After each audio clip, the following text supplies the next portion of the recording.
Okay, now it's time to really dig in and start unwinding anxiety. I'll teach you a 3-step process. Let's begin with step 1, how to map out your anxiety habit loops.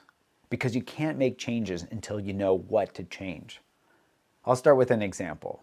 I had a new patient a couple of years ago. The only information I had been given for his intake was that he'd come to my clinic to see me because of anxiety. When he walked in my office, it was pretty clear. He looked pretty anxious. He gave off this anxious vibe.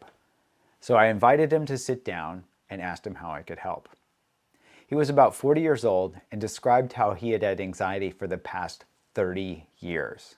He had had really bad anxiety for 30 years, all the time. He tried everything and nothing had worked.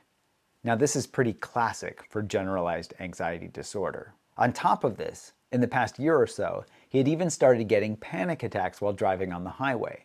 He described how he had thoughts pop into his head that his car felt like a speeding bullet, and that he was afraid that he would get in a car accident. He was now avoiding highways and even feeling anxious driving on local roads because he didn't want to get a panic attack while driving.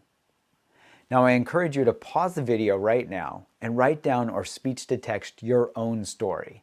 If you were to come in and sit in my office, what would you say? What is bothering you? As my patient told his story, I started making mental notes. In particular, I was keeping an ear out for hints of habit loops that had been lodging themselves in his brain and showing up in his behavior. After identifying all of the elements of his panic habit loop, I took out a piece of paper and mapped it out with him. If you want to, you can map out your anxiety habit loop too as we go through this example.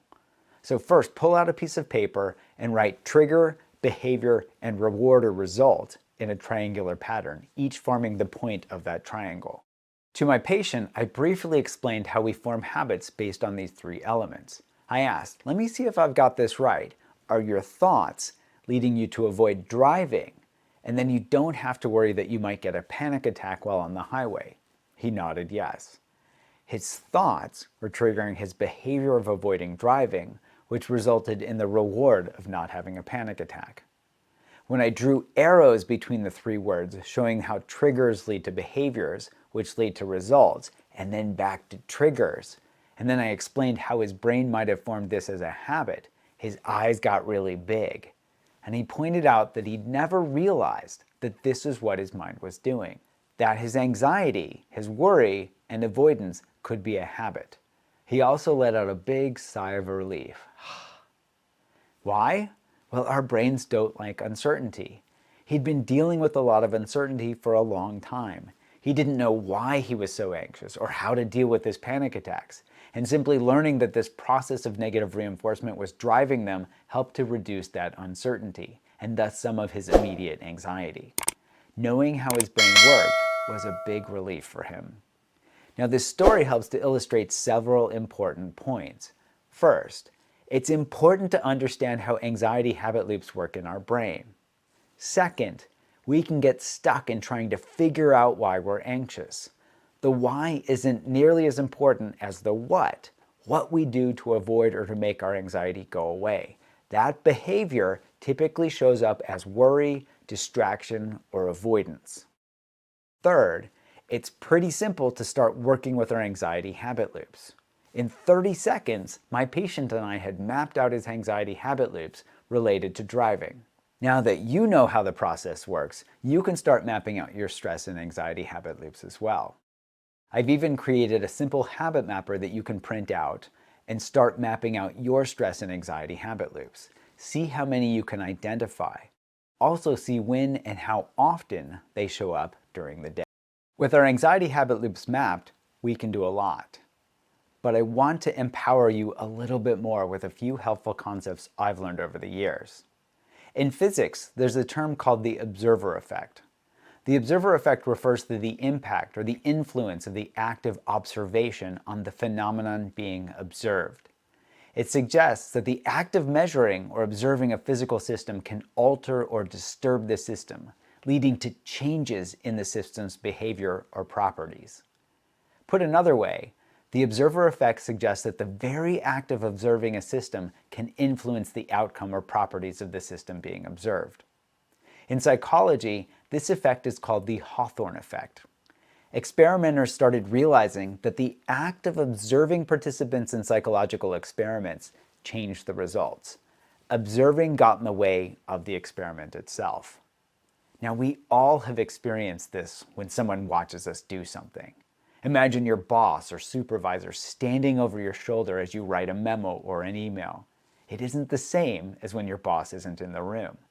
That's the observer effect in a nutshell. Knowing that the observer effect exists, we can leverage it to put it to work for us. Most of the time, when we have a thought, we don't even notice that we just had that thought. Thinking is so natural and continuous that most of the time we don't even know or notice that we're thinking. And most of the time, this isn't a problem. But when we're in the habit of worrying, those worry thoughts can get us stuck in a rut or even a stress or anxiety habit loop. In these moments, we can bring in the observer effect. We can simply note that we're having an anxious thought instead of being driven by it. By naming it, oh, that's an anxious thought, we alter our relationship to it. We change the result. See if you can try this now. Play with exploring the difference between these phrases. I'm anxious and I'm having an anxious thought. I'm anxious. I'm having an anxious thought. Identifying it, naming it as a thought, creates space between us and the thought. We can't be identified with and observing the thought at the same time. By observing, we're changing the result. We can see the thought as a thought. We can't be identified with and observing the thought at the same time. By observing, we're changing the result. We can see the thought as a thought instead of automatically believing it or assuming that it's us. This is a very simple shift from cognition to metacognition. This shift comes through awareness. Awareness that we aren't our thoughts. Thoughts are not us. They're simply thoughts. Now, this shift has massive effects. It helps us identify when we're getting stuck in a stress or an anxiety habit loop. It also helps us map these loops out. And by identifying and observing our thoughts, we're already on the way towards stepping out of the loop.